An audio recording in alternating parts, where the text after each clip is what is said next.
Story 1. The Hitchhiker Who Remembered Tomorrow. Benjamin Cole had been driving trucks for 29 years, and he'd made it an ironclad rule never to pick up hitchhikers. It was company policy, insurance liability, and just common sense in an era when you never knew who might climb into your cab. But on a fog-shrouded October night in 2023, somewhere along Highway 101 in Northern California, Benjamin broke that rule for a young woman standing in the rain and discovered that some passengers know things they shouldn't because they've already lived the journey you're about to take. Benjamin was hauling lumber from Eureka to San Francisco, a nighttime run along the coastal highway. The fog was thick enough to cut with a knife, reducing visibility to maybe 30 feet despite his high beams. Rain hammered the windshield in sheets, and Benjamin had slowed to 40 miles per hour, half his normal speed. Around 2 in the morning, his headlights caught a figure on the shoulder, a young woman, maybe 25, wearing a light jacket that was soaked through. She had her thumb out, the universal gesture of hitchhiking. Benjamin's instinct was to drive past, but something made him brake. Maybe it was the weather. The knowledge that anyone stranded in this fog and rain could die from exposure. Maybe it was the desperate look on her face as she turned toward his truck. Benjamin pulled onto the shoulder and rolled down his passenger window. "You okay? Need help?" "Please," the woman said, rain streaming down her face. "My car broke down 3 miles back. My phone's dead. I've been walking for over an hour. I just need a ride to the next town." Benjamin unlocked the passenger door. "Get in." The woman climbed into the cab, bringing the smell of rain and something else, something faintly medicinal like hospital disinfectant. She was shivering, her dark hair plastered to her skull. "I'm Benjamin. Where are you trying to get to?" "Anywhere with people, a gas station, a town, anywhere I can call for help." She paused, then added, "Thank you for stopping. Most drivers wouldn't have." "Most drivers are smarter than me," Benjamin said, pulling back onto the highway. "What's your name?" "Sarah."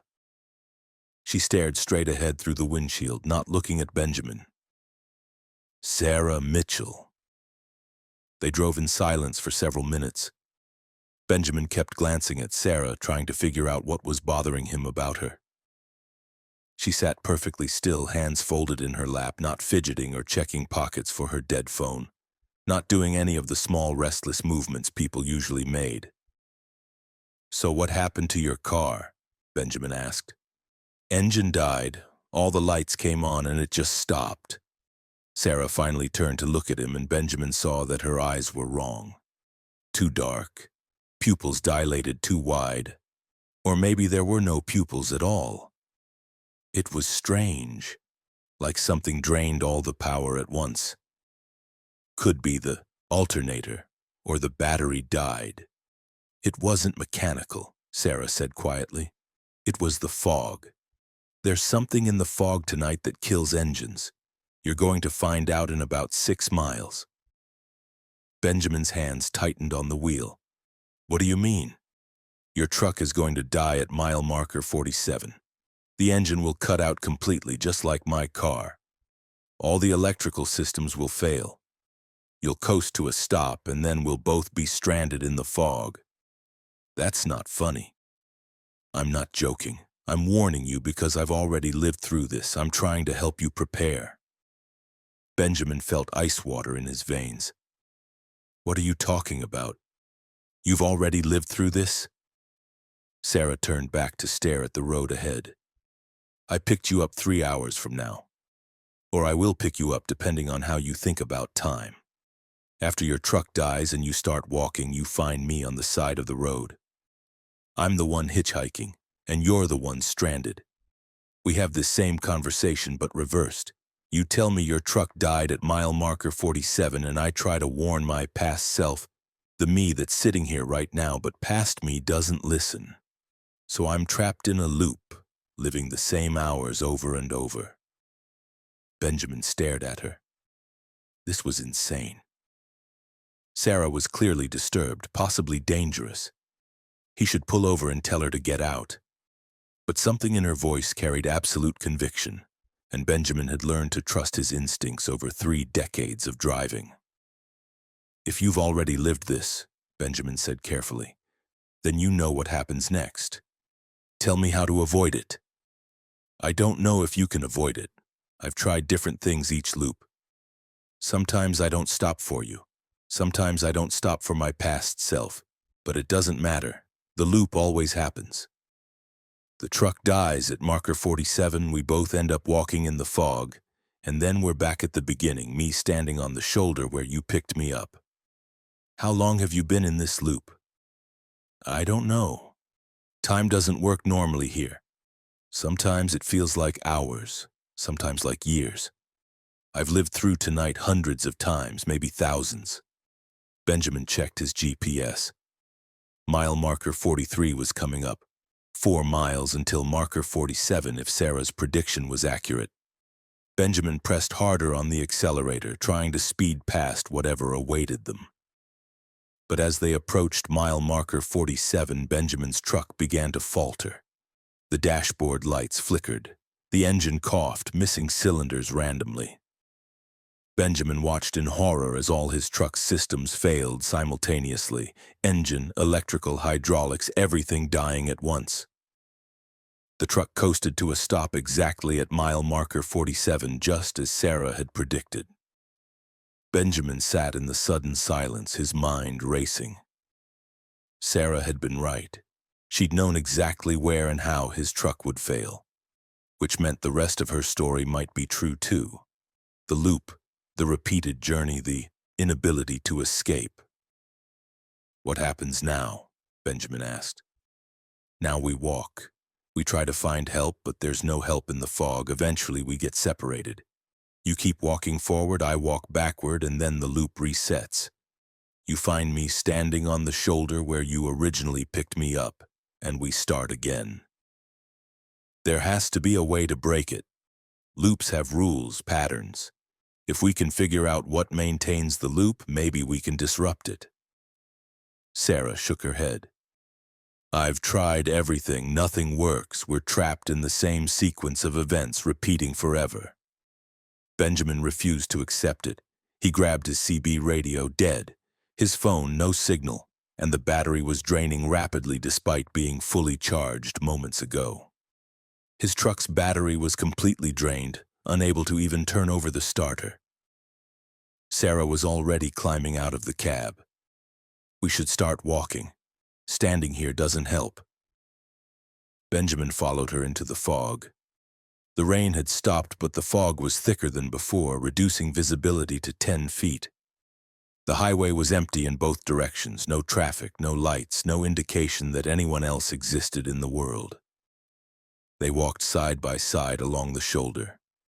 Benjamin tried to mark their progress, looking for landmarks, but the fog made everything identical. Trees appeared and disappeared like ghosts. Mile markers couldn't be read until they were directly beside them. "Tell me about the other loops," Benjamin said. "What have you tried?" "Everything.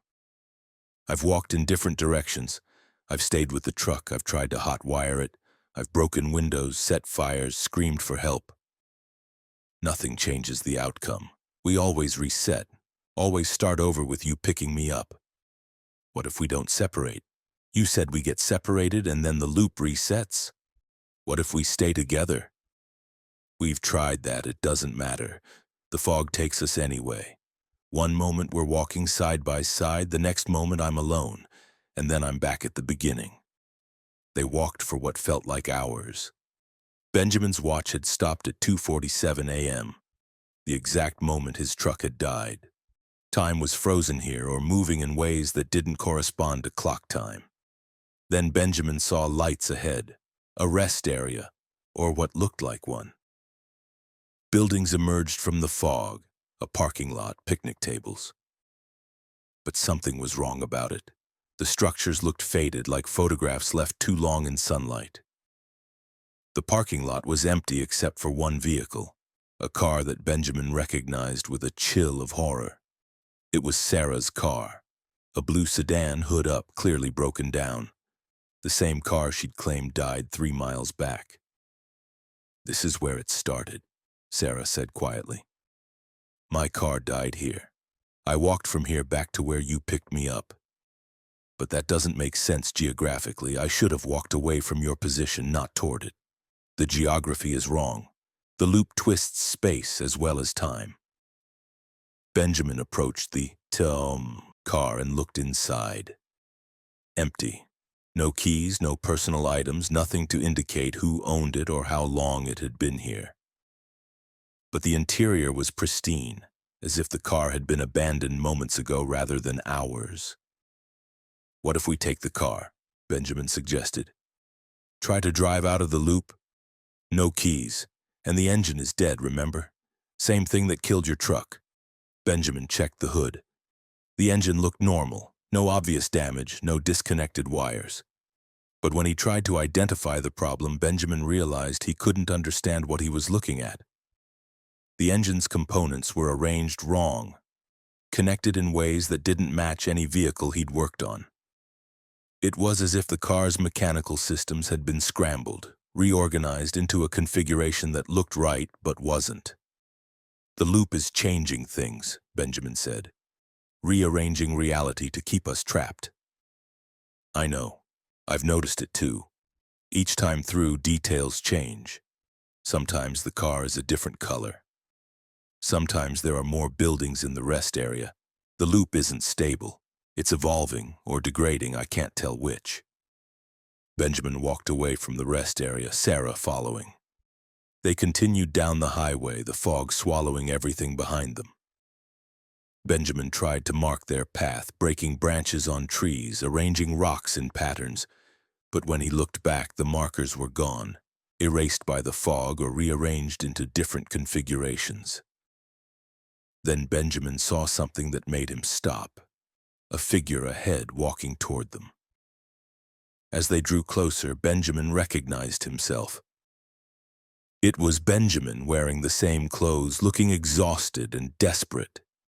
"Don't trust her," the other Benjamin said, pointing at Sarah. "She's not real. She's part of the loop. She keeps you trapped here." Sarah grabbed Benjamin's arm. "Don't listen to him. He's not you. He's what the loop creates to confuse us." The other Benjamin shook his head. "I'm you from later in the loop. I've walked further than you have. I've seen what happens if you stay with her. She absorbs you. She needs you to maintain the loop. Without you, she disappears." Benjamin looked between Sarah and his doppelganger, trying to determine who was lying. But maybe they were both telling the truth from their own perspectives. Maybe the loop created multiple versions of both of them, all trapped in the same repeating sequence but experiencing it differently. "What do I do?" Benjamin asked. "Walk away from her," the other Benjamin said. "Break the connection. As long as you're together, the loop persists. Separate, and it might collapse." "No," Sarah said. "If we separate, we just reset. I've told you this. We have to stay together and find a way to escape together." Benjamin made a choice. He started running away from both Sarah and his doppelganger, into the fog in a direction perpendicular to the highway. He ran until his lungs burned and his legs gave out, ran until he couldn't run anymore. When Benjamin stopped and looked around, he was standing on the shoulder of Highway 101 at mile marker 44. His truck was visible ahead, parked where he'd stopped to pick up the hitchhiker, and standing beside the truck was Sarah, looking exactly as she had when Benjamin first saw her. Soaked with rain, thumb out, desperate. The loop had reset. Benjamin had returned to the beginning.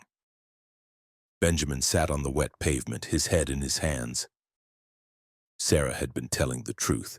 They were trapped in a repeating sequence, unable to escape, cycling through the same events over and over. Sarah walked over and sat beside him. "You tried to run. I've tried that too. It doesn't work. How do we get out? I don't know. Maybe we don't. Maybe we're here forever, living the same hours, trying the same solutions, failing the same ways." Benjamin looked at his truck. The engine was running normally, all systems functional. The loop would progress to mile marker 47, the truck would die, they'd walk into the fog, encounter the rest area and the doppelganger, and then reset. Again and again, unless Benjamin changed something fundamental. What if he didn't drive?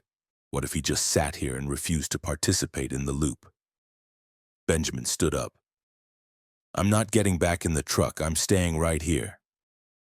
"That won't work. The loop forces progression. If you don't drive, something else happens to move us forward.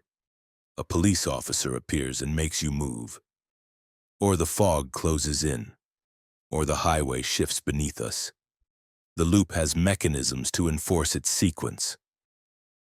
As if in response to Sarah's words, the fog began to thicken, pressing in from all sides. The temperature dropped rapidly. Benjamin felt the fog pushing him toward his truck, physically hurting him like a sheepdog guiding livestock. "You see," Sarah said, "we have to participate. The loop doesn't allow refusal." Benjamin climbed back into his truck, Sarah getting in beside him. They drove to mile marker 47. The truck died on schedule. They walked into the fog.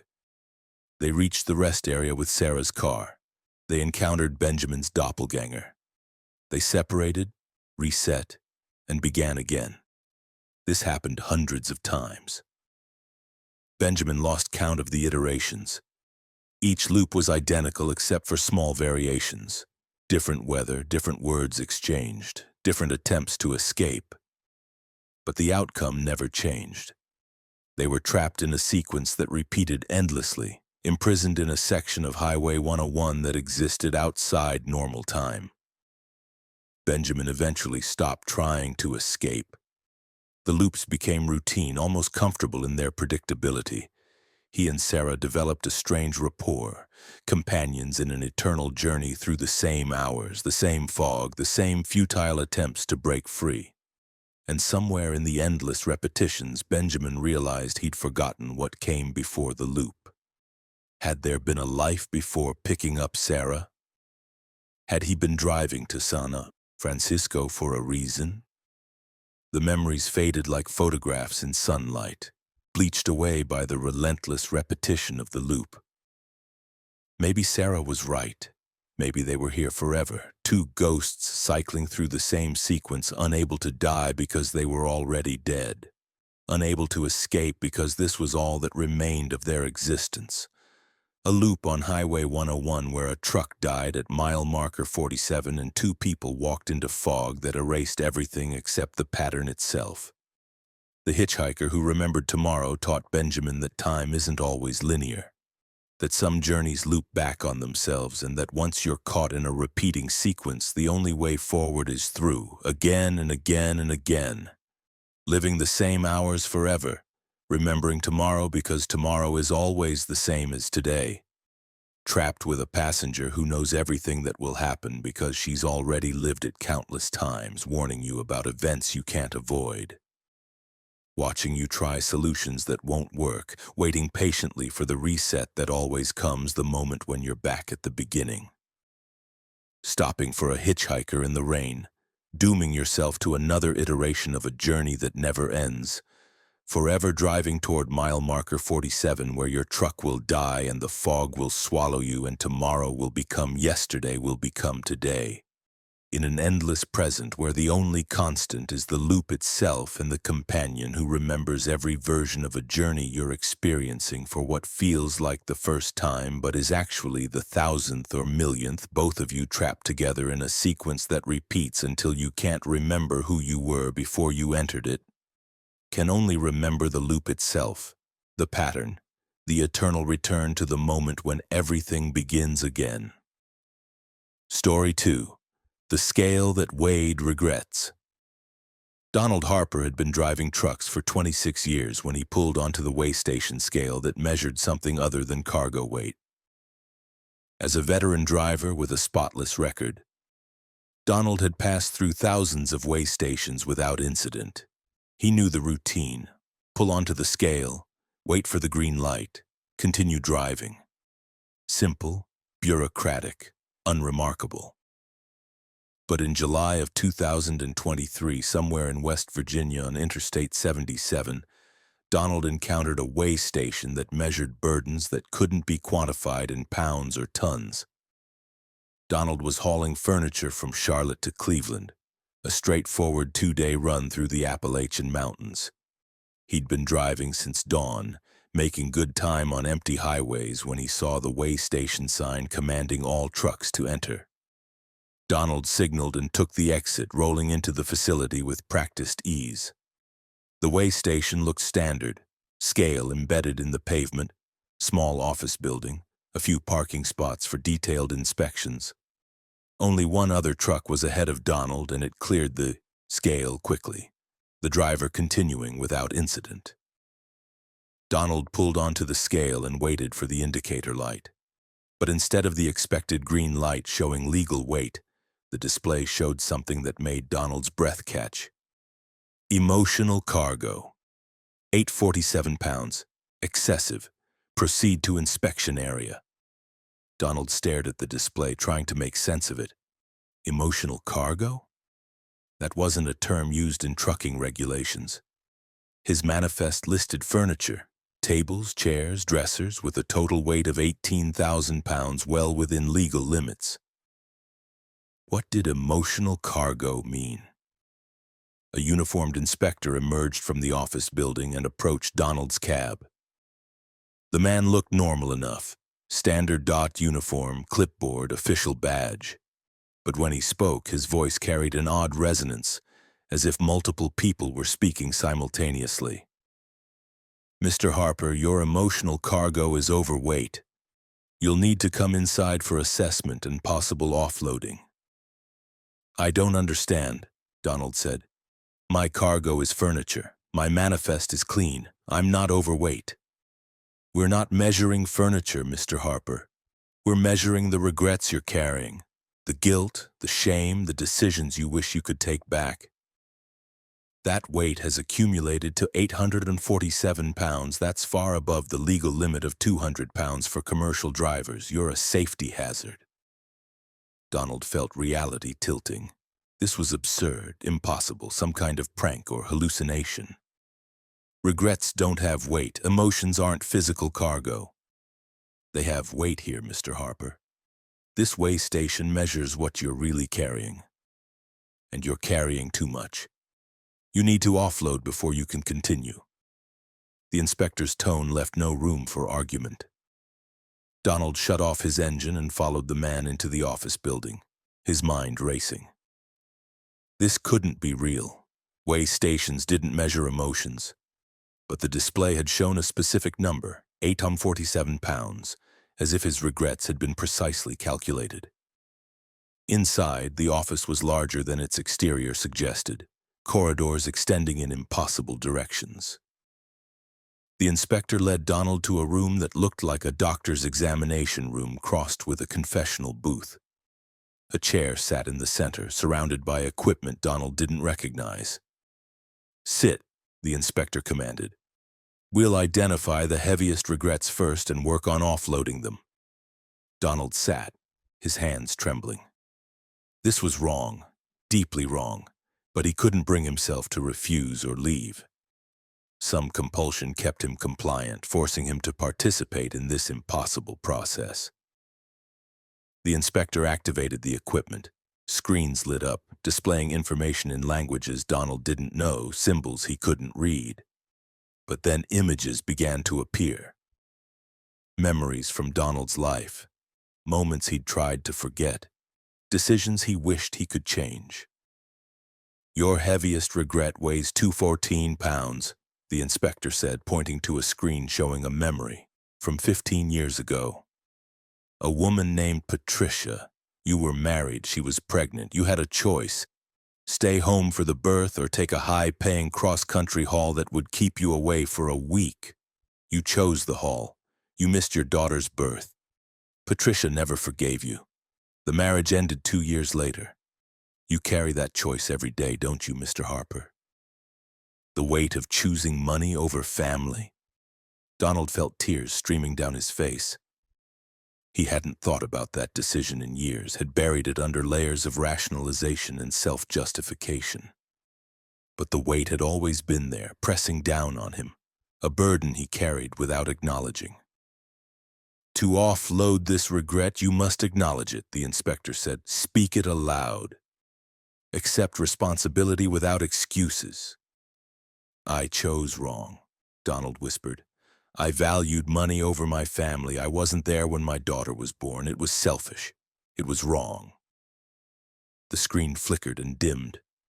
Donald felt something lift from his shoulders, a physical sensation of weight being removed.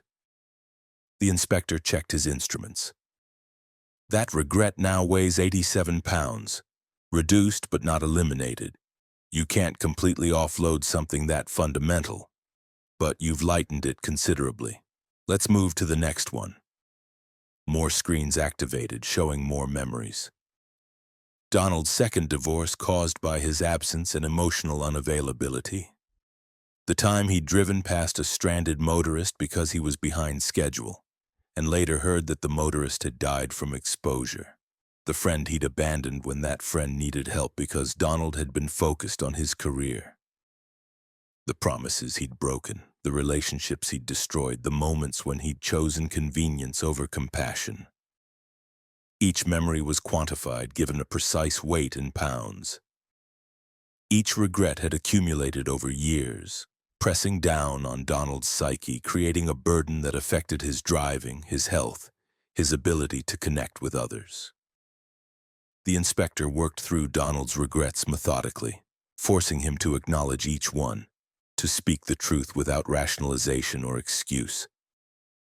Some regrets were lightened through confession. Others remained heavy, too fundamental to Donald's identity to be fully offloaded.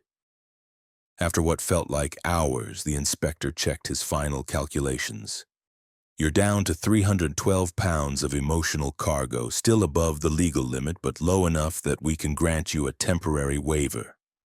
You're cleared to continue driving, but you'll need to report to another assessment station within 6 months. If your emotional cargo increases beyond 400 pounds, your commercial driver's license will be suspended until you complete mandatory counseling." Donald stumbled out of the office building in a daze. He climbed back into his truck and checked the scale display.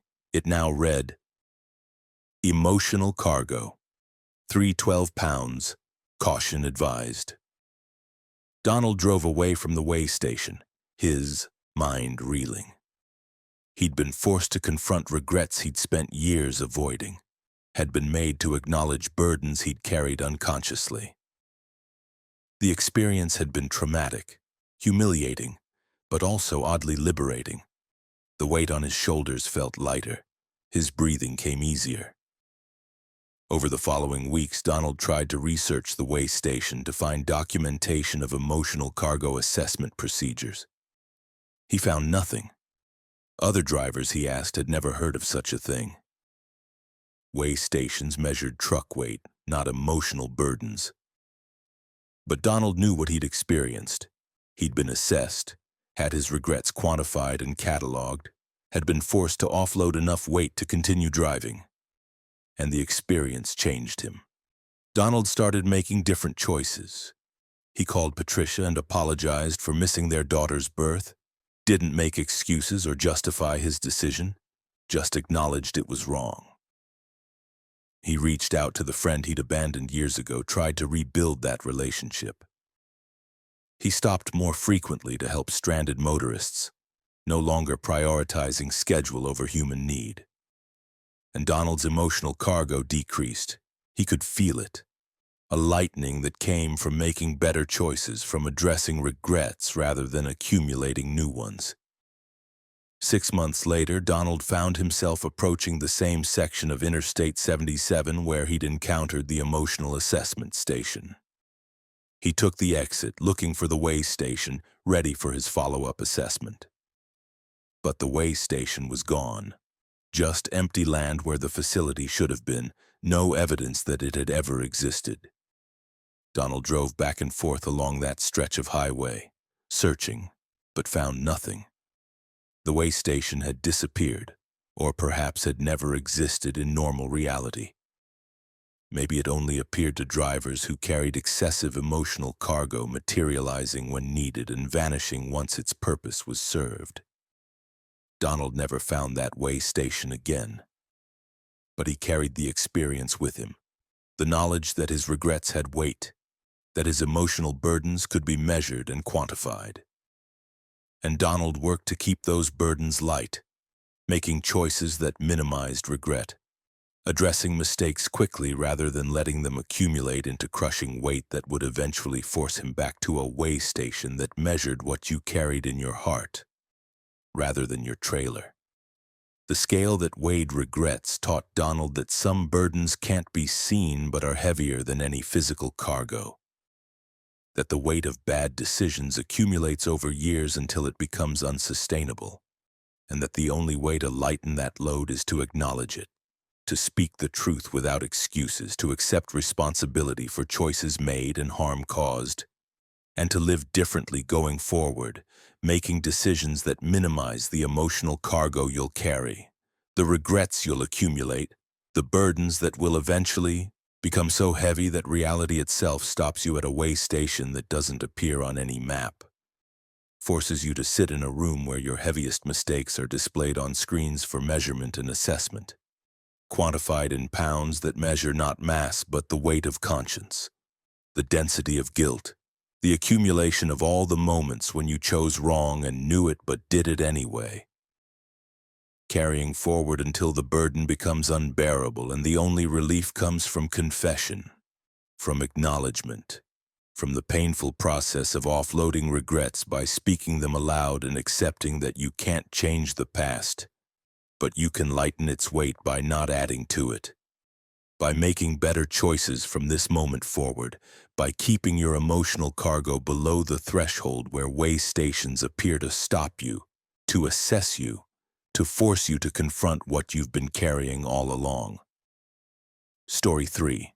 The load that arrived before it was shipped. Marcus Reynolds had been hauling freight for 18 years when he picked up a load in Memphis that was delivered before he arrived at the destination. As a logistics professional, Marcus understood how supply chains worked. Cargo was shipped from origin to destination in linear time, following predictable schedules and routes. But in August of 2023, Marcus loaded a trailer in Tennessee that would teach him that time doesn't always flow in one direction, and that some deliveries complete themselves before the journey begins. Marcus was at a warehouse in Memphis, backing his truck up to a loading dock to receive a shipment of electronics bound for a distributor in Phoenix. The manifest listed standard items: computers, monitors, networking equipment, with a total weight of 22,000 pounds and a delivery deadline of 3 days. The warehouse workers loaded the cargo efficiently, securing pallets of electronics in Marcus's trailer. Everything seemed normal until Marcus closed the trailer doors and applied the security seal. The seal's serial number was 874563, which Marcus logged as required. Marcus started his drive west, taking Interstate 40 across Arkansas and into Oklahoma. The route was straightforward, the truck handled well, and Marcus made good time. He planned to drive through the night, reach the Texas Panhandle by morning, and deliver to Phoenix by the deadline. Around 2 a.m., somewhere in western Arkansas, Marcus stopped at a truck stop for fuel and a bathroom break. As he was pumping diesel, another driver approached him. An older man, maybe 60, with the weathered look of someone who'd spent decades on the road. "That's a nice rig," the older driver said. "What are you hauling?" "Electronics. Memphis to Phoenix." The older driver's expression changed, his eyes widening. "What's your trailer seal number?" 874563. Why? The man backed away slowly. "No, that's not possible. I delivered that exact load 3 days ago. Same seal number, same cargo. That seal was cut and logged when I delivered to Phoenix. It can't be on your trailer now." Marcus frowned. "You must be thinking of a different load. This seal is fresh. I just applied it 2 hours ago in Memphis." I'm telling you, I delivered electronics from Memphis to Phoenix 3 days ago, and the seal number was 874563. I remember because I had to testify about it when the cargo showed up before it was shipped. The whole thing was bizarre. The distributor in Phoenix received the delivery before the warehouse in Memphis had even loaded it. Impossible, but it happened. Marcus felt cold creeping up his spine. What are you talking about? Cargo can't be delivered before it's shipped. It can if time runs backwards. That load you're carrying, I already delivered it. You're hauling something that's already arrived at its destination. You're repeating a journey that's already completed. The older driver walked away before Marcus could ask more questions. Marcus stood by his truck trying to process what he'd heard. It was crazy. Cargo didn't arrive before being shipped. Time didn't run backwards. The older driver was confused or lying or suffering from dementia. But Marcus couldn't shake his unease. He called the Memphis warehouse. This is Marcus Reynolds, driver 447. I picked up a load from you about 3 hours ago. Can you confirm the trailer seal number? The warehouse supervisor checked his records. Seal 874563. Electronics shipment to Phoenix. Why? Another driver claims he delivered that exact load 3 days ago. Same seal number. A long pause. That's not possible. This load was just picked up tonight. How could it have been delivered 3 days ago? Marcus didn't have an answer. He finished fueling and continued driving, but his mind kept returning to the older driver's words. What if the cargo had been delivered before being shipped? What would that mean? Some kind of time loop? A glitch in causality? Marcus drove through the night, crossed into Texas by dawn, and continued west through the Panhandle. Everything seemed normal. The truck ran smoothly. The cargo sat secure in the trailer. The GPS tracked his progress normally. But around noon, as Marcus approached Amarillo, he received a call from his dispatcher. Marcus, we've got a problem with your Phoenix load. What kind of problem? The distributor in Phoenix called. They're confused because they already received your delivery 3 days ago. They logged the cargo, checked the seal 874563, and unloaded everything. But according to our shipping records, you just picked up that load last night. They're asking why we're trying to deliver the same shipment twice. Marcus felt reality tilting. I'm currently hauling that cargo. It's in my trailer right now. Then how did it get delivered to Phoenix 3 days ago? Marcus didn't have an answer. He pulled onto the shoulder and sat there trying to think. If the cargo had already been delivered, what was he hauling? He should check the trailer, verify that the cargo was actually there. Marcus climbed out and walked to the back of his trailer. The seal was intact, 874563, unbroken. But when Marcus opened the doors and looked inside, he found the trailer empty. No pallets, no electronics, no cargo at all. The load had vanished, or it had never been there because it was already in Phoenix, delivered 3 days before Marcus picked it up. Marcus sat on the trailer's edge, his head in his hands. This was impossible. Cargo couldn't deliver itself backward through time.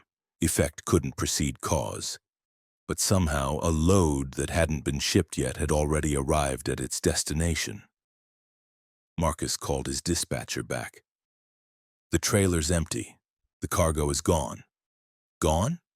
What do you mean gone? I mean the trailer contains no cargo. It's completely empty. Whatever I loaded in Memphis has vanished or was never actually loaded or somehow teleported to Phoenix before I could transport it. The dispatcher's voice was strained. Marcus, stay where you are. We're sending someone to inspect your trailer. This doesn't make any sense. Marcus waited on the shoulder of I-40 while his company scrambled to understand what had happened. An inspector arrived 4 hours later, examined Marcus's trailer, and confirmed it was empty. The seal had been intact, the doors locked, but no cargo remained inside. Meanwhile, the distributor in Phoenix confirmed they'd received and unloaded 22,000 pounds of electronics 3 days earlier. They had documentation, signed delivery receipts, unloading records, inventory logs showing the cargo had been received, inspected, and distributed to retail customers. The cargo had been delivered before being shipped. The effect had preceded the cause, and somehow Marcus had been tasked with transporting cargo that was already at its destination. The investigation lasted weeks. Federal transportation authorities got involved, trying to determine if fraud had occurred. Had someone stolen the cargo in Memphis and replaced it with nothing while faking delivery records in Phoenix? But the timelines made no sense. The Phoenix delivery was documented 3 days before the Memphis pickup. Marcus was suspended during the investigation, his commercial driver's license temporarily revoked while authorities tried to figure out what had happened. He spent that time researching temporal anomalies, causality violations, and reports of similar incidents. Marcus found scattered accounts of cargo that arrived before being shipped, of deliveries that completed themselves in reverse chronological order. Always in the trucking industry, always involving specific routes and specific loads. Some physicists called it retrocausality, effects preceding causes, future events influencing past events, time running in both directions simultaneously. Whatever had caused Marcus's cargo to deliver itself backwards through time remained unexplained. The investigation eventually concluded with a non-finding. No fraud detected, no rational explanation available. Case closed as an administrative anomaly. Marcus's license was restored, but he never drove trucks again. He couldn't trust that cargo would stay in his trailer. Couldn't believe that the journeys he made actually transported anything from origin to destination. He'd learned that sometimes the destination receives the cargo before the origin ships it. That drivers become unnecessary middlemen in transactions that complete themselves through mechanisms beyond human understanding. And Marcus wondered how many other loads arrived before being shipped, how many drivers were hauling cargo that was already at its destination, making journeys that were redundant because time had folded back on itself and completed the delivery in reverse, leaving drivers to carry empty trailers across states while believing they were transporting actual goods, unaware that the electronics or furniture or whatever they thought they'd loaded had already materialized at the destination 3 days earlier through some process that violated causality but apparently worked anyway, because recipients signed for deliveries before shipments were picked up, and nobody could explain it. But everyone accepted the paperwork as real, the cargo as delivered, the transaction as complete despite happening in impossible chronological order. With drivers trapped in the middle experiencing linear time while the cargo they carried moved through loops and retrocausal pathways that made origin and destination meaningless terms, just points in a network where time flowed in multiple directions simultaneously.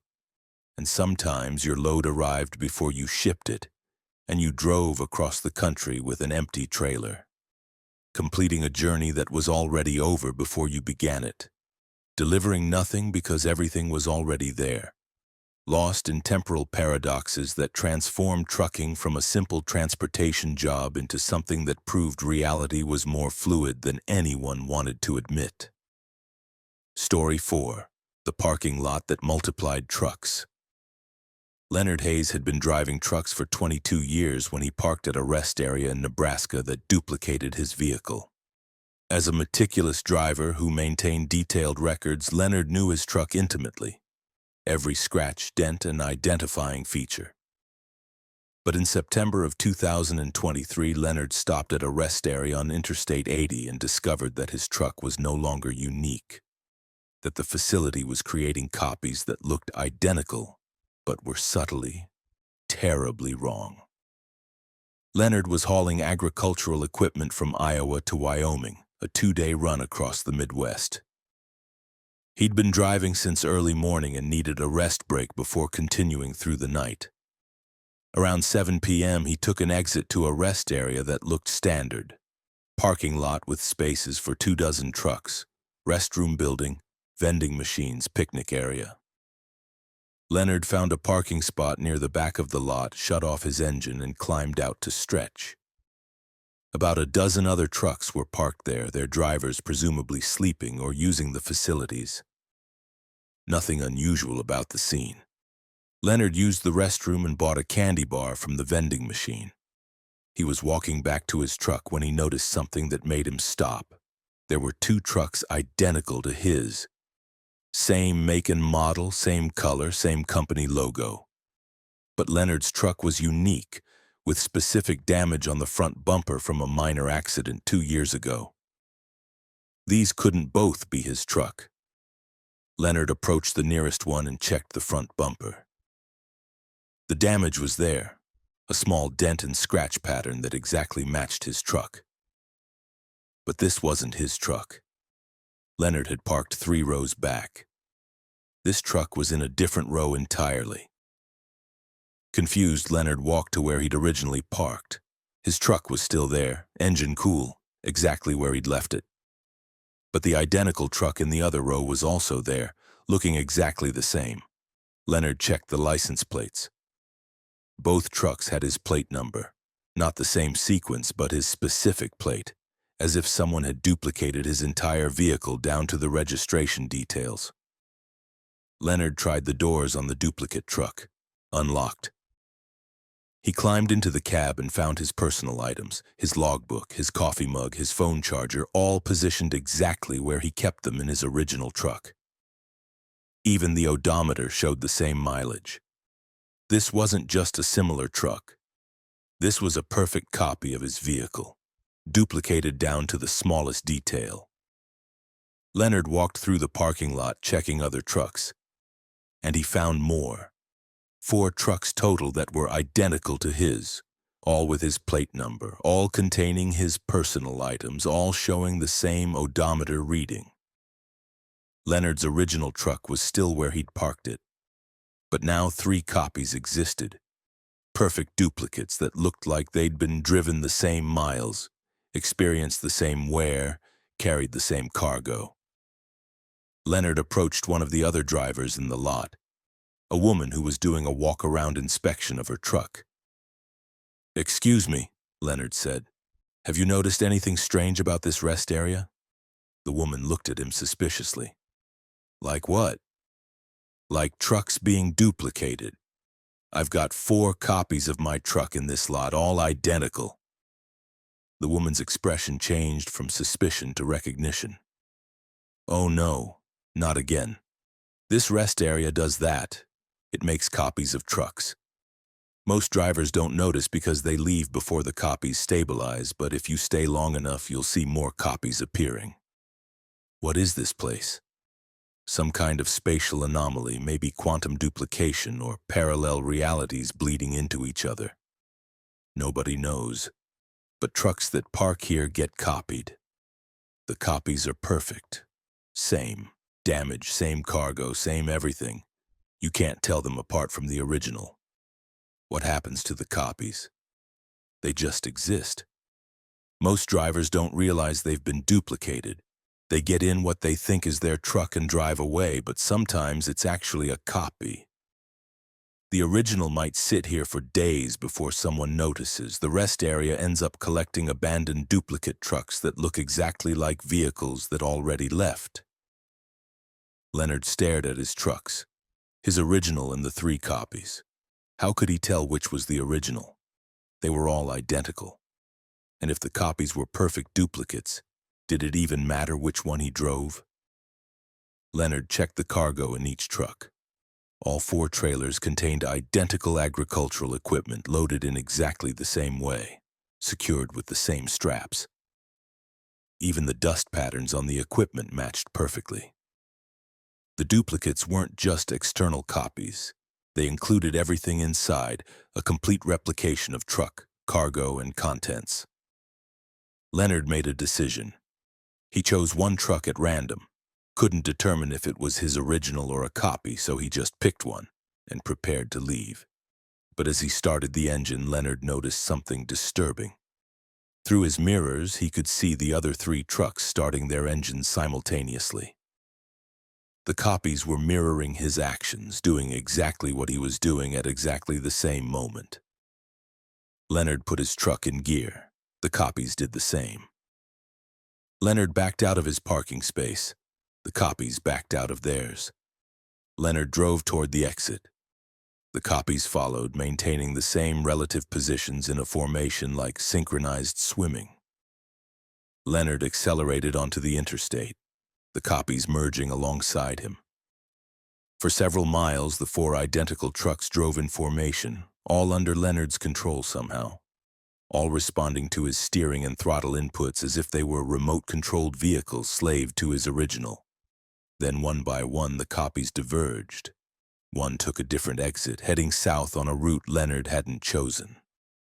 Another continued west, but faster, pulling ahead and disappearing. The third slowed and fell behind, eventually fading from view. Leonard was alone again, driving a truck that was either his original or a perfect copy with no way to determine which.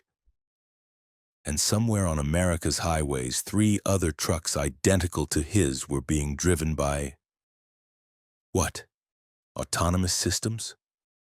Echoes of his consciousness. Entities that had taken over the duplicates. Leonard completed his delivery to Wyoming but couldn't stop thinking about the rest area.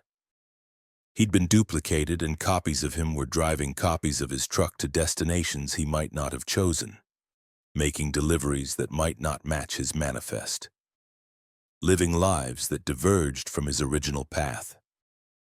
Leonard tried to research the rest area, to find documentation of the duplication phenomenon. He found scattered reports from other drivers describing similar experiences, parking at certain locations and discovering their trucks had been copied, or finding abandoned trucks identical to their own, or encountering other drivers who looked exactly like them driving identical vehicles. The rest areas where duplication occurred weren't marked on maps. They appeared normal, indistinguishable from standard facilities. You only discovered the anomaly after parking and noticing your vehicle had been replicated. Leonard never stopped at that Nebraska rest area again. But the experience haunted him. Was he driving his original truck or was he one of the copies? Had the original Leonard continued on while a duplicate version took over his life? There was no way to know, no test that could distinguish original from copy when the duplication was perfect.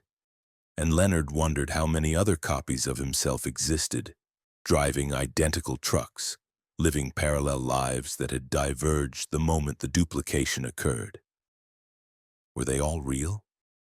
Did they all have equal claim to being the original Leonard Hayes? Or was there only one true Leonard with the others being empty shells, sophisticated simulations that looked and acted like him but lacked genuine consciousness? Leonard couldn't answer these questions. He just drove, completed his routes, and tried not to think about the rest area in Nebraska that had multiplied him, creating versions of Leonard Hayes that were perfect copies externally but might be completely different internally, might be philosophical zombies or quantum duplicates or parallel reality versions of himself that had been pulled into his world through some mechanism he couldn't understand. The parking lot that multiplied trucks taught Leonard that identity isn't as stable as people assume, that the boundary between original and copy becomes meaningless when duplication is perfect, and that some rest areas don't just provide facilities for drivers. They replicate entire trucks and their operators, creating perfect duplicates that diverge and follow their own paths. Splitting one driver into multiple versions that spread across the highway network, all believing they're the original, all carrying the same memories and mannerisms and personal items, all driving identical trucks that were created in parking lots that exist at nodes in reality where quantum probability waves haven't collapsed, where multiple versions of the same truck can exist simultaneously until observation forces them to diverge, sending copies in different directions, creating a network of duplicate drivers who occasionally encounter each other and recognize themselves in the wrong trucks. Driving routes they didn't choose, living lives that feel familiar but slightly off, knowing deep down that they might not be the original but unable to prove it either way. Trapped in existential uncertainty about whether their consciousness is genuine or just a perfect copy of someone else's. Awareness, duplicated in a parking lot where reality multiplies rather than staying singular, where Leonard Hayes became Leonard Hayes's plural, scattered across America's highways like identical marbles rolling in different directions, all of them real, all of them copies.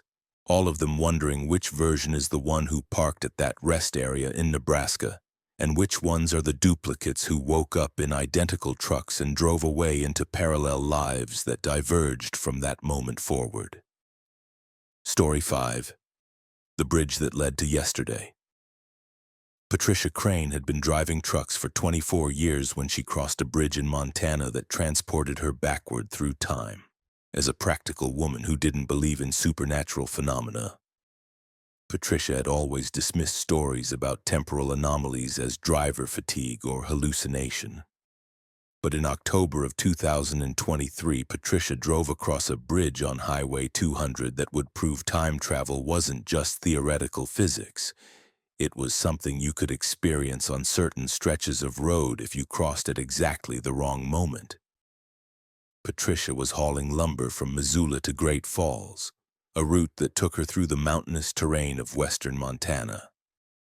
The drive was scenic but challenging, with steep grades and winding roads that required constant attention. Patricia had been driving since dawn and was making good time, expecting to reach Great Falls by early evening. Around 3 p.m., Patricia approached a bridge spanning a deep gorge. The bridge was old, steel truss construction from maybe the 1940s, narrow lanes, no shoulder. Patricia had crossed it dozens of times before without incident.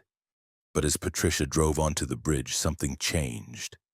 The light shifted, taking on a quality that reminded Patricia of old photographs, slightly sepia-toned, as if the color spectrum had narrowed.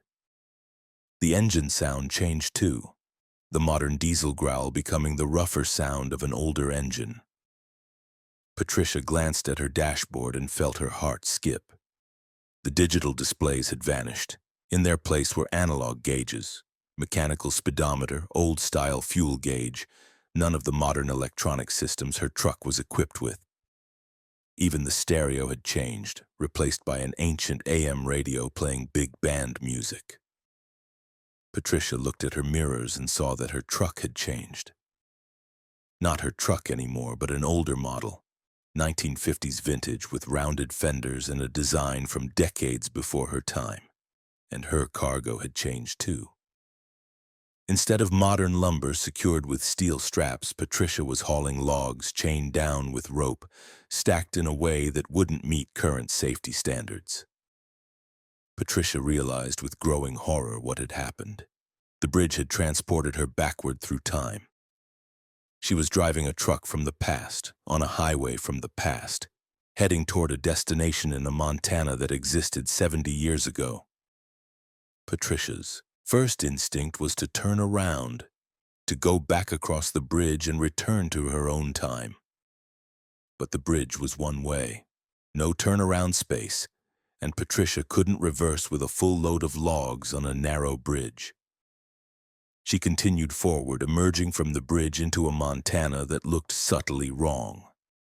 The landscape was the same, mountains, forests, rivers, but the details were different. No power lines, no cell towers, no modern infrastructure. The road itself was narrower, unpaved sections alternating with asphalt that looked fresh. Patricia drove for 10 miles, her mind racing, trying to understand what had happened. She'd crossed a bridge and somehow traveled to the past. Every gauge on her dashboard, every detail of her surroundings suggested she was in the 1950s. Then Patricia saw a town ahead, small, maybe 300 people, built around a lumber mill. Patricia pulled off the road and parked, trying to assess her situation. The town looked like a museum exhibit of mid-century America. The cars were 1950s models, the clothing people wore was from that era, the storefronts advertised products and brands that hadn't existed in decades. And Patricia herself had changed. When she looked down at her clothes, she saw she was wearing a style from the 50s, her modern jeans and t-shirt replaced by period-appropriate attire. Patricia walked into the general store, where a clerk looked at her without surprise. "Afternoon, miss. What can I do for you?" "What year is this?" Patricia asked, her voice shaking. The clerk frowned. 1954. "You feeling all right?" Patricia had traveled back 69 years. The bridge had been a passage through time, connecting 2023 to 1954, and Patricia had driven through without realizing what would happen. "I need to find a phone," Patricia said. "I need to call someone." "Phone's over there," the clerk said, pointing to a payphone in the corner. Patricia tried to think of who to call, but realized she didn't know anyone's 1954 phone number. Her family hadn't existed yet. Her parents hadn't been born. Her company didn't exist. Nothing from her time had any presence in 1954. Patricia was stranded in the past with no way to contact her present, no way to prove where she'd come from, no way to explain how she'd arrived. Patricia spent the next 3 days in 1954 Montana, trying to figure out how to return to her own time. She couldn't go back across the bridge. It was a one-way passage, and the time portal only worked in one direction. She was trapped in the past unless she could find another portal, another bridge or road that connected different time periods. Patricia talked to locals, asking subtle questions about unusual roads or bridges, places where strange things happened. One old-timer mentioned a bridge on the other side of Great Falls that people avoided because time didn't work right there. Drivers who crossed it sometimes arrived hours later than they should have, or reported that the landscape looked different on the far side. Patricia drove to Great Falls, which in 1954 was smaller, less developed, and found the bridge the old-timer had described. It looked similar to the bridge she'd crossed to enter the past. Same old steel truss design, same narrow lanes. Patricia said a prayer and drove onto the bridge. The light shifted again, the sepia tone returning. Patricia's truck began to transform, the 1950s gauges dissolving and being replaced by modern digital displays. Her clothing changed back to her jeans and t-shirt. The big band music faded, replaced by the satellite radio she'd been listening to before crossing the first bridge. Patricia emerged from the bridge into 2023. The landscape was right again. Power lines, cell towers, modern infrastructure. Patricia checked her phone. The date showed October 18th, 2023, the same day she'd left her time. Despite spending 3 days in 1954, no time had passed in 2023. Or perhaps time had passed, but the second bridge had returned her to the exact moment she'd departed, closing the loop. Patricia pulled over and sat there, shaking. She'd traveled to the past, lived in 1954 for 3 days, and then returned to her present with no time elapsed. It was impossible, violated every law of causality she understood, but it had happened. Patricia completed her delivery to Great Falls but couldn't stop thinking about the bridges.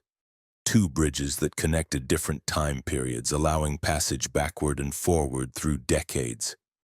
And if those bridges existed, how many others were there? How many routes across America had temporal passages built into them, bridges and roads that connected different eras? Patricia tried to find the first bridge again, the one that had taken her to 1954. She drove the same route from Missoula, looked for the steel truss bridge over the gorge, but she couldn't find it. The bridge she remembered didn't exist on any map, wasn't visible from the highway, might not have been there at all in normal chronology. The bridges appeared only at certain times, or to certain people, or under conditions Patricia couldn't identify. They were temporal passages that existed outside the normal timeline, connecting different eras through structures that looked like ordinary bridges but functioned as wormholes through decades. Patricia never found those bridges again. But she heard stories from other drivers about similar experiences, crossing bridges and finding themselves in different time periods, driving roads that led to pasts or futures they shouldn't have been able to access, completing deliveries in eras that didn't match their departure times. The bridge that led to yesterday taught Patricia that time travel isn't just theoretical, that certain structures along America's highways connect different eras through passages that look like ordinary bridges but function as temporal portals, allowing drivers to cross from one time period to another if they drive across at exactly the right moment, entering pasts where their present doesn't exist yet and their future is the world they came from.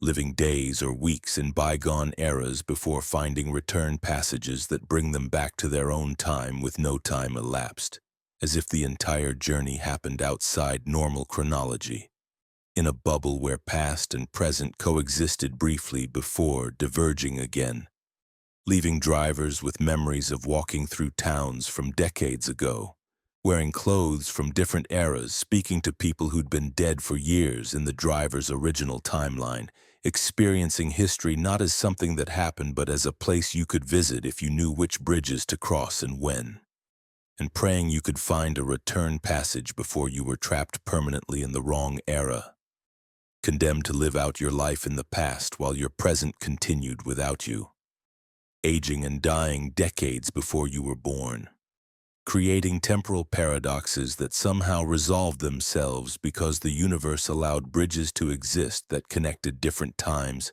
that transported trucks and drivers backward and forward through the years, that proved the timeline wasn't as linear as everyone assumed. Just a network of connected moments that bridges could traverse if their construction happened to align with temporal weak points where past and present touched and travelers could cross between them, living lives in multiple eras, crossing bridges that led not just to different places but to different times, to yesterdays and tomorrows that existed simultaneously with today in a geography of time that spans decades rather than miles, where certain bridges are portals and certain drivers are travelers through temporal passages they stumble into without warning, crossing from one era to another and back again, forever changed by knowing that time is a landscape you can drive through if you find the right bridges, the right roads, the right moments when past and present align, and passage becomes possible between the days you came from and the days you briefly inhabited before. The bridge brought you back to where you started, to when you started, closing loops and creating paradoxes that nobody notices because the timeline stitches itself back together and only the drivers who cross the temporal bridges remember what happened, what they saw, what they lived through in eras that weren't their own.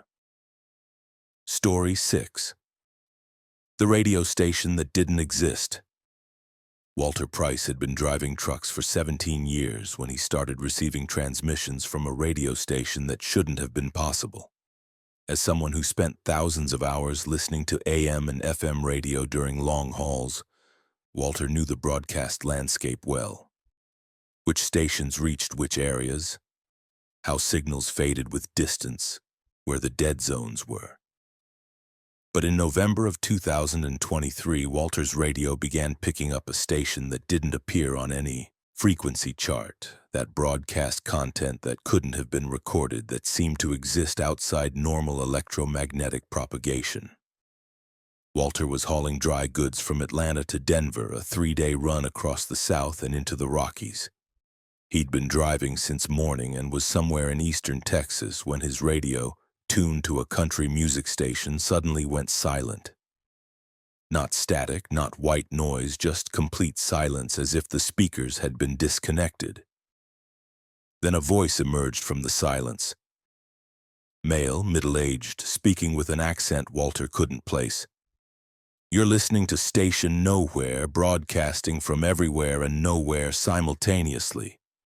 The time is always now, the location is always here, and the content is what you need to hear, not what you want to hear." Walter reached for the tuning knob, but before he could change the station, the voice continued.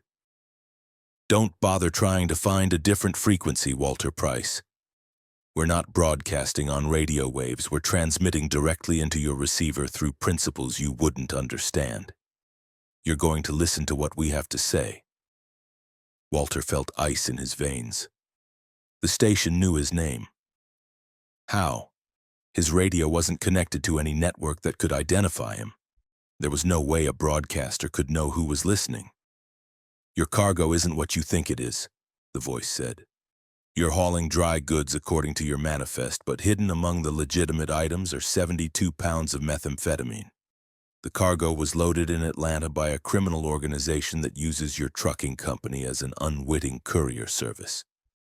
If you continue to Denver and deliver, you'll be arrested at the destination. Police have been tipped off. You're being set up to take the fall." Walter's hands tightened on the wheel. This had to be a prank, or a scam, or some kind of psychological operation. But the specificity of the information, his name, his route, the exact weight of drugs supposedly hidden in his cargo, suggested something more serious. "How do I know you're telling the truth?" Walter said aloud, unsure if the station could hear him.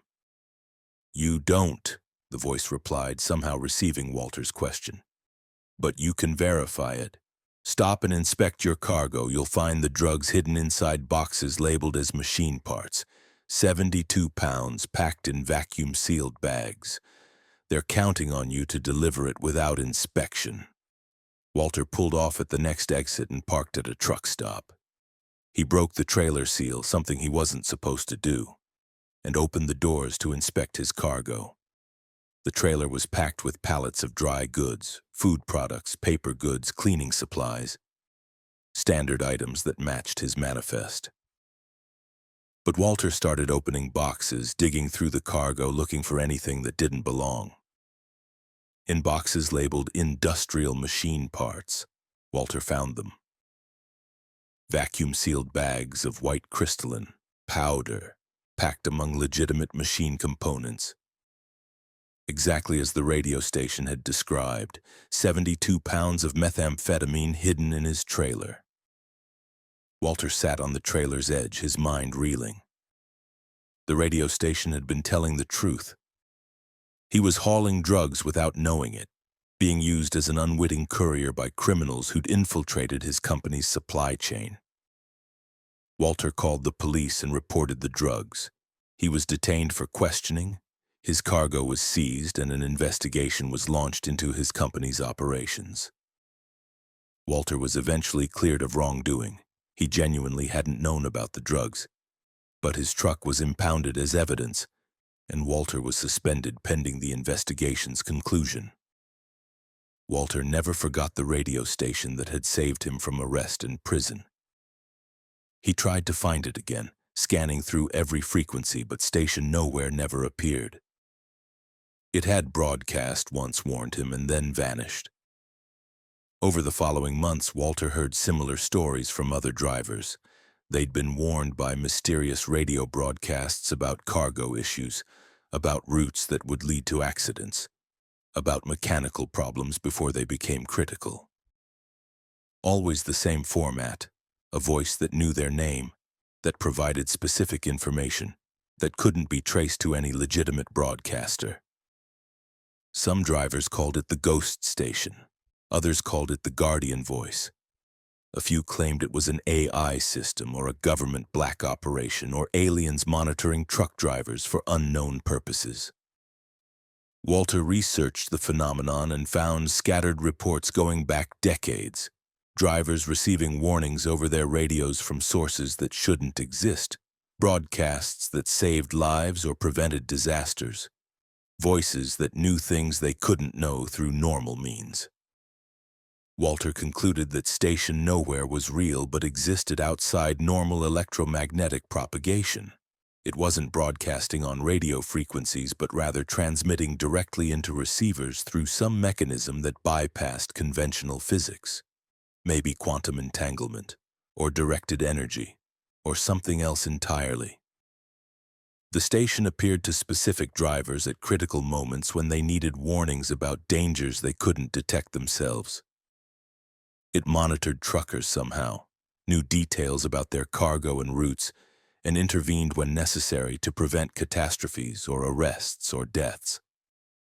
Walter never heard from Station Nowhere again, but he remained grateful for that one broadcast, for the voice that had warned him about the drugs hidden in his cargo, for the station that existed everywhere and nowhere simultaneously, and had chosen to save him from a fate he'd been heading toward unknowingly.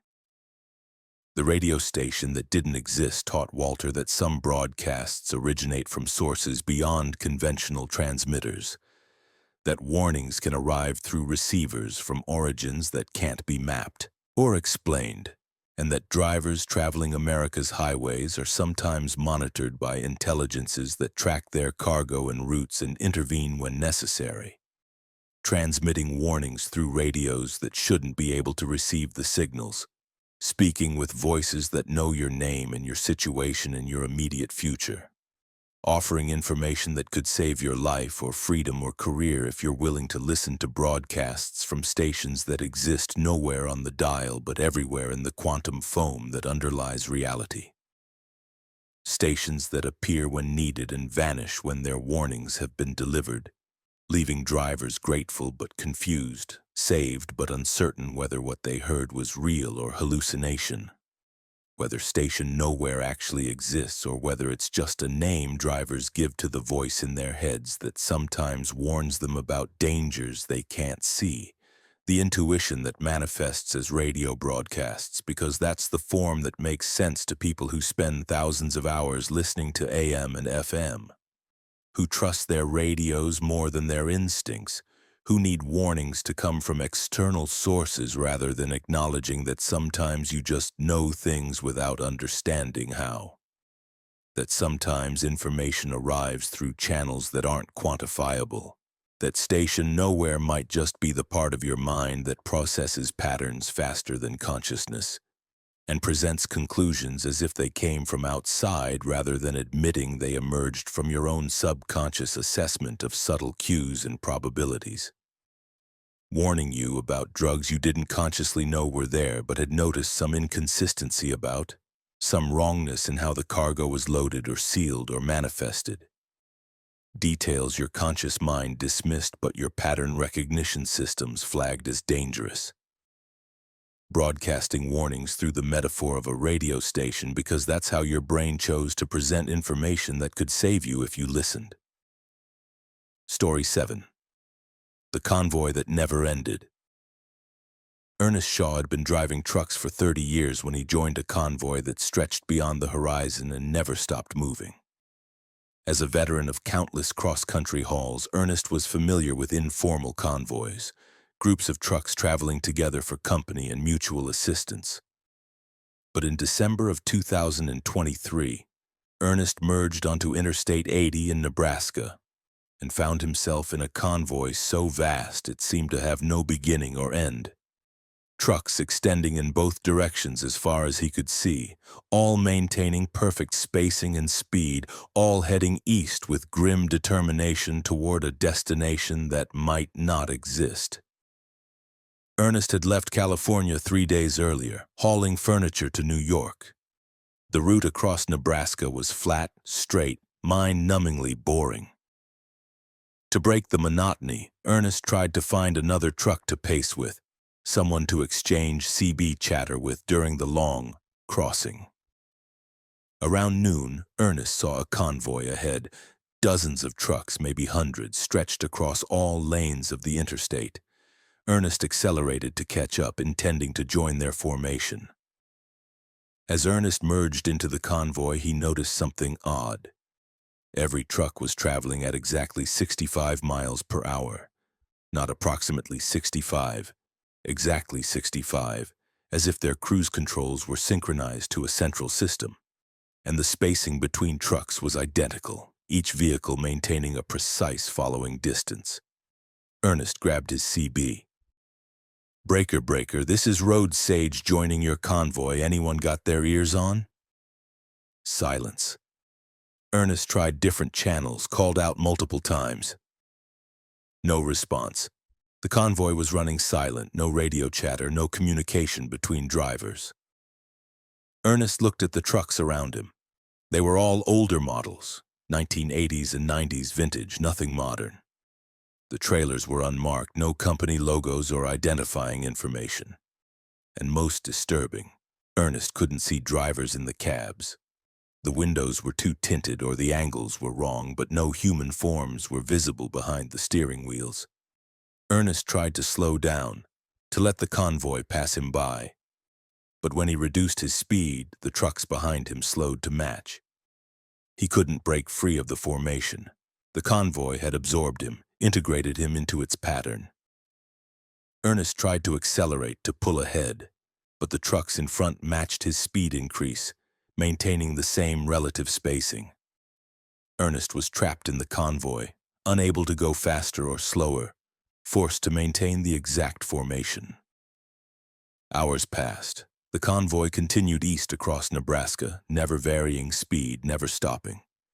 Ernest's fuel gauge dropped steadily.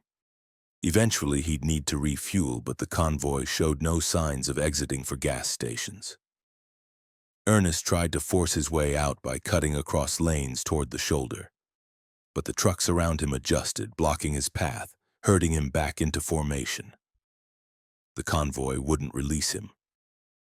As darkness fell, Ernest noticed the truck's headlights creating a river of light that extended to the horizon.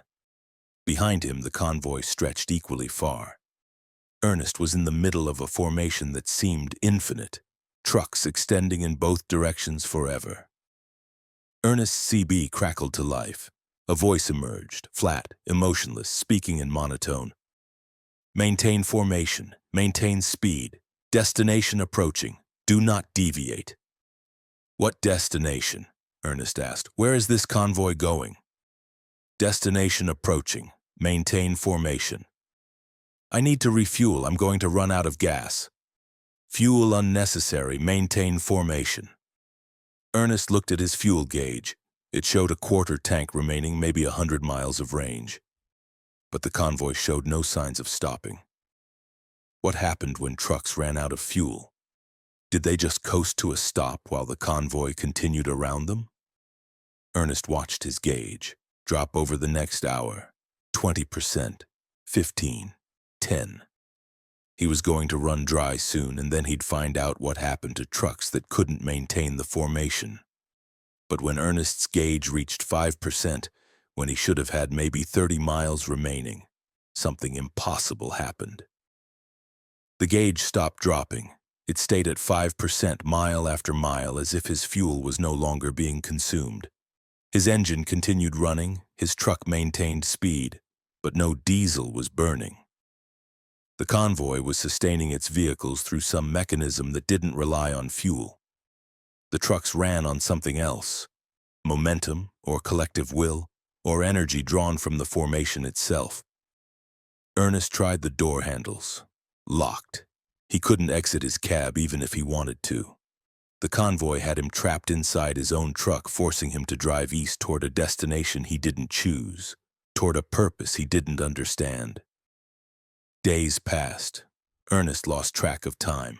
The convoy never stopped, never slowed. They crossed Nebraska, entered Iowa, continued through Illinois. Ernest's biological needs, hunger, thirst, sleep, seemed suspended. He didn't feel tired, didn't need to eat or drink, just drove mechanically as part of the endless formation. Other trucks occasionally tried to join the convoy from entrance ramps. The formation absorbed them, integrated them into the pattern, adding to the infinite river of vehicles heading east. Ernest tried to count the trucks ahead of him to estimate the convoy's size, but the count became meaningless. Hundreds? Thousands? Millions? The formation extended beyond the horizon in both directions, so vast that individual vehicles lost significance. Ernest realized with horror what he'd joined. This wasn't a normal convoy. This was a mass migration, an exodus of trucks traveling east toward some destination that drew them with magnetic inevitability. The trucks were being called, summoned, pulled towards something in the east that Ernest couldn't identify but could feel. A presence, a gravity well, a terminus where all convoys eventually arrived. As the formation entered Indiana, Ernest saw trucks that looked ancient, models from the 1940s and 50s, vehicles that should have been in museums, somehow still running, still maintaining formation. The convoy had been gathering trucks for decades, absorbing vehicles from every era, creating a temporal procession that spanned generations. Ernest tried one last time to escape. He cut his wheel hard right, crashed through the formation, bounced off other trucks, forced his way toward the shoulder. The convoy's trucks adjusted, tried to herd him back, but Ernest kept fighting, kept pushing toward the edge. Finally, after what felt like hours of collision and grinding metal, Ernest's truck broke free. He careened onto the shoulder, then off the highway entirely, crashing through a guardrail and down an embankment. His truck rolled twice before coming to rest in a field. Ernest climbed out, bruised but alive. He watched the convoy continue east on the highway above, an endless river of trucks that flowed past without stopping, without acknowledging the one vehicle that had escaped. Ernest walked to the nearest town and called his company. His truck was totaled, his cargo scattered across a field. But Ernest was alive, had escaped the convoy that never ended. Ernest never learned where the convoy was heading. Some drivers who'd encountered it speculated the formation was traveling to the Atlantic coast, where trucks would drive into the ocean and disappear beneath the waves. Others thought the convoy was heading toward a dimensional portal in the eastern states, a gateway where vehicles could cross into other realities. Ernest didn't know and didn't want to know. He'd escaped, and that was enough. He retired from trucking immediately, unwilling to risk encountering the convoy again. But Ernest heard reports of other drivers who'd seen the formation. It continued to cross the Midwest, heading east, absorbing trucks that got too close, growing larger with each passing year. A migration that never ended, a convoy that stretched beyond horizons, trucks from every era traveling together toward a destination that might be the ocean, or might be something stranger, something that called to vehicles and pulled them inexorably eastward, adding them to a formation that had been growing for decades, that would continue growing until every truck on America's highways had been absorbed into the endless convoy, the infinite procession, the river of vehicles flowing toward whatever terminus waited in the east. The destination that called to trucks and drivers alike, pulling them into formation and holding them there, suspended in eternal transit, forever traveling but never arriving, maintained by forces that didn't rely on fuel or physics. Just the collective momentum of thousands of vehicles moving as one, heading east toward the place where all journeys end, where all convoys converge, where trucks go to become part of something larger than themselves, absorbed into the formation that never stops, never varies speed, never releases those who join it, just continues forever eastward across the American landscape, a migration without end, a convoy that grows with every vehicle it captures, heading toward a destination that might be real or might just be the horizon itself, forever receding, forever calling, forever pulling the convoy forward into an eternity of synchronized driving toward the place all trucks eventually go, the terminus they can't resist, the destination that waits in the east and draws everything toward it with patient, relentless gravity. Story 8. The Final Delivery. Richard Alvarez had been driving trucks for 35 years when he accepted the delivery that would be his last. Not because he retired or died, but because he delivered cargo to a destination that didn't exist and couldn't leave. As a veteran driver planning to retire within months, Richard took one final cross-country haul in January of 2023. Transporting sealed crates from Maine to an address in Oregon that was listed on the manifest but didn't appear on any map. Richard assumed it was a clerical error, a rural location that hadn't been added to GPS databases yet. But the address was real, and the delivery would transport Richard beyond the boundaries of normal geography into a place where trucks arrived but never departed. Richard picked up the cargo in Portland, Maine, 6 large crates loaded onto pallets, sealed with industrial strapping and marked with biohazard symbols. The paperwork listed the contents as medical research materials and provided an Oregon delivery address. 4709 Cascade Falls Road, coordinates that placed the location somewhere in the mountains east of Salem. Richard secured the load and began his cross-country drive. The route took him through Canada briefly, then across the northern states, New York, Pennsylvania, Ohio, Indiana, Illinois, Iowa, South Dakota, Wyoming, Idaho, and finally Oregon. A week-long journey, Richard's last haul before retirement. The drive was uneventful until Richard reached Oregon and tried to locate the delivery address. His GPS couldn't find Cascade Falls Road. Richard tried online maps, asked locals, checked with his dispatcher. No one had heard of that road, and no mapping service showed it existing, but the coordinates were specific. Richard drove to the approximate area and found himself on a logging road that wound deep into the Cascade Mountains. The road wasn't on any map, wasn't marked with signs, just existed as a barely maintained track through dense forest. Richard followed the road for over an hour, climbing higher into the mountains, wondering if he'd made a wrong turn. Then he saw a sign. Cascade Falls Road, private property, no trespassing. Richard continued, his truck bouncing over rough surface, until he reached a cleared area with several buildings that looked like a research facility. Barracks-style structures, laboratories, security fencing. A guard station blocked the road, and armed personnel approached Richard's truck. "Delivery for Cascade Falls Research Station," Richard said, showing his paperwork. The guard checked a list and nodded. "You're expected. Follow the access road to loading dock C." Richard drove into the facility, following signs to the designated dock. The place looked official but strangely isolated.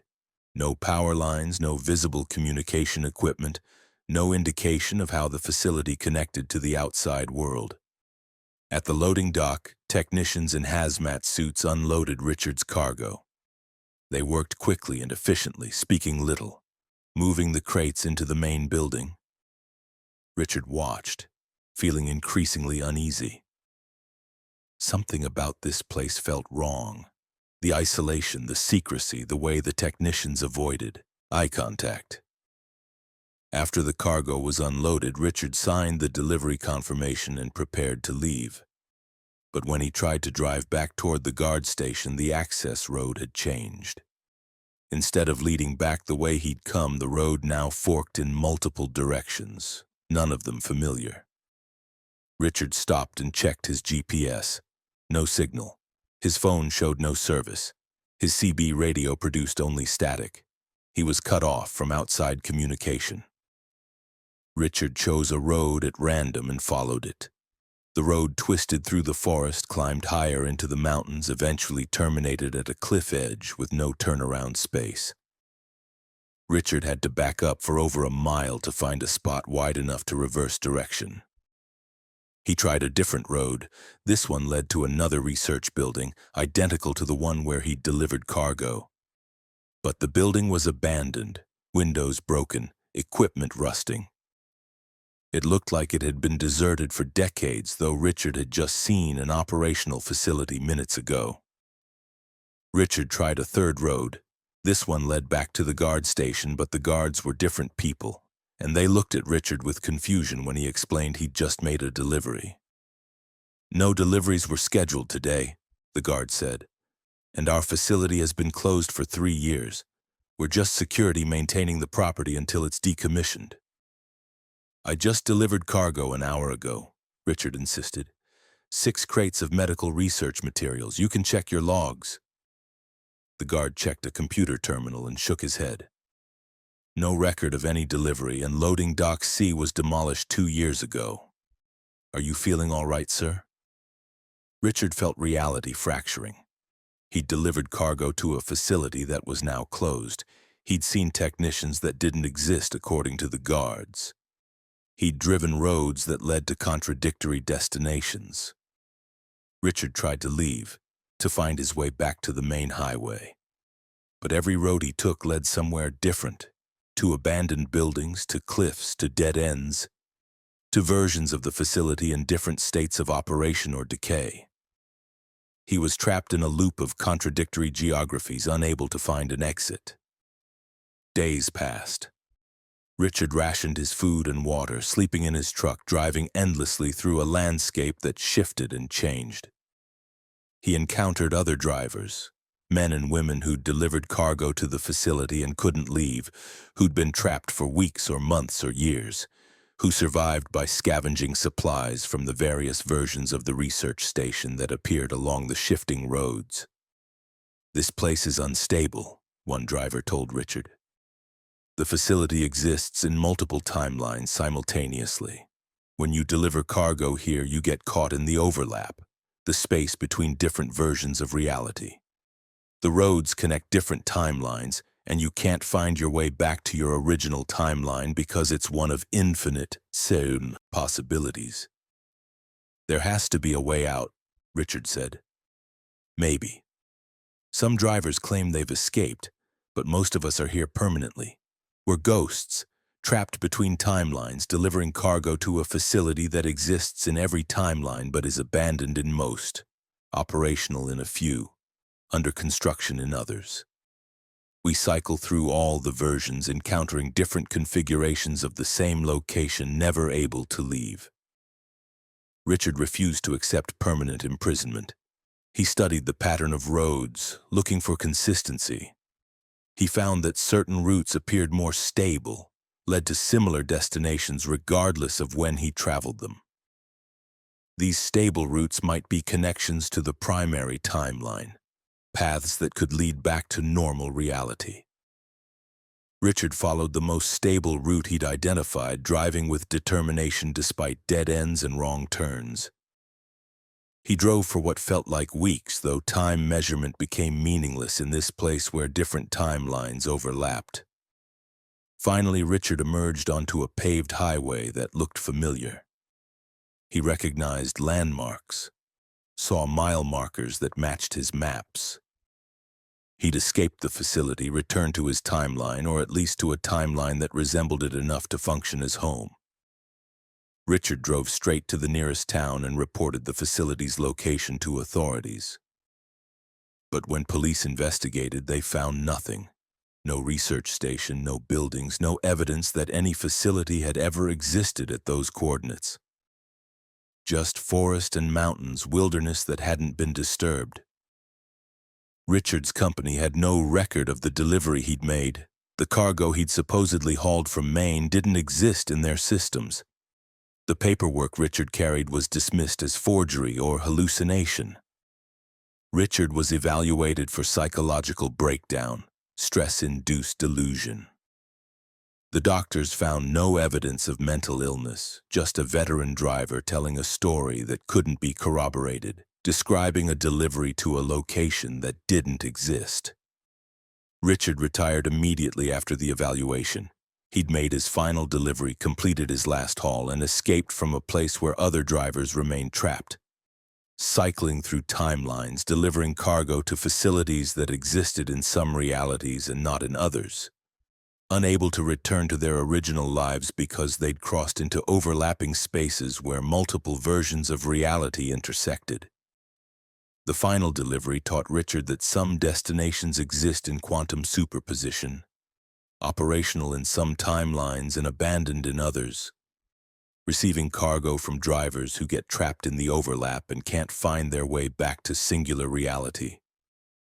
Condemned to drive forever through shifting landscapes where the same facility appears in different states of existence depending on which road you take, which timeline you're accessing, which version of the research station manifests when you arrive, and whether you can find the stable routes that lead back home, or whether you're permanently lost in the maze of contradictory geographies that exist in places where multiple timelines touch, where destinations exist and don't exist simultaneously, where deliveries are made to facilities that are closed or operational or under construction depending on which moment in time you're accessing, and where drivers who make the mistake of accepting loads to these addresses find themselves trapped between realities, making their final delivery again and again to destinations that shift and change with each approach, never able to complete the run and return home, just cycling endlessly through timelines where their cargo is received or rejected, where facilities operate or stand abandoned, where the same roads lead to different places depending on when you travel them, trapped in superposition, unable to collapse back into singular existence, forever making deliveries to destinations that exist everywhere and nowhere, accepting cargo receipts from technicians who might be real or might be echoes from other timelines, signing paperwork that exists in some realities and not in others, and driving away on roads that branch into infinite possibilities, all of them wrong, none of them leading home, just cycling through variations of the same impossible delivery forever.